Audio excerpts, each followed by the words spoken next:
How to grow a Caragana hedge. Caragana arborescens is a plant for sites where few others can grow. In U.S. Department of Agriculture plant hardiness zones 2 through 7, and where winters are very cold and summers are dry, Caragana makes an effective privacy hedge and windscreen. Also called Siberian peashrub and Siberian pea tree, Caragana grows 15 to 20 feet tall and 12 to 15 feet wide, and thrives with little care in most growing conditions. Growing conditions. Caragana tolerates a wide range of poor growing conditions. Dry, infertile soil, highly alkaline soil, drought, strong winds and very cold temperatures present few problems to this plant. Caragana also tolerates partial shade, but doesn't grow in full shade and can't tolerate wet, very sandy or saline soils or salt spray. New growth in spring is slightly tender, so to prevent scorching, grow your Caragana hedge in an area that doesn't receive early morning sunlight. For a strong growing, healthy hedge, grow Caragana in medium moist or dry, well-drained soil in full sun.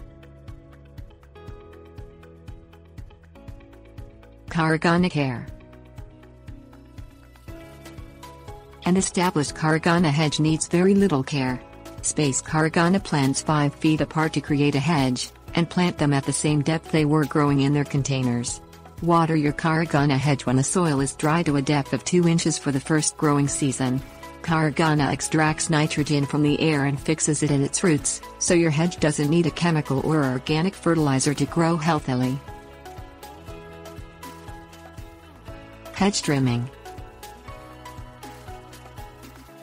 Pruning a Caragana hedge in spring and summer shapes it and restricts its growth. Electric hedge trimmers can be used to trim Caragana because this plant grows back vigorously, covering any bare, woody patches and leafy growth. Put on long pants, a long-sleeved shirt, thick leather gloves and safety goggles, and trim your hedge in early spring before new leaves appear. Trim the hedge to the required size. In midsummer you can shape the new growth with hedge shears. If your Caragana hedge is growing too large, trim it severely in late summer, removing most of the foliage. This reduces the energy the plant can store in its roots to produce new growth in spring. Pests and diseases. Spider mites, blister beetles, grasshoppers and aphids can infest a Caragana hedge, and its leaves can suffer from leaf spot diseases. Infestations and diseases can cause poor quality foliage in mid through late summer, but are unlikely to severely damage the hedge. Keeping the plants properly pruned to open up air circulation helps in stopping leaf spot diseases. Keep the area clean by raking up and disposing of any fallen leaf debris. Blast heavy insect infestations off the leaves with a high-pressure spray from a garden hose. Caragana seeds are a valuable food source for wild animals. Hummingbirds feed on Caragana flower nectar and songbirds nest in its foliage. Avoiding the use of pesticides to control infestations helps protect the local wildlife.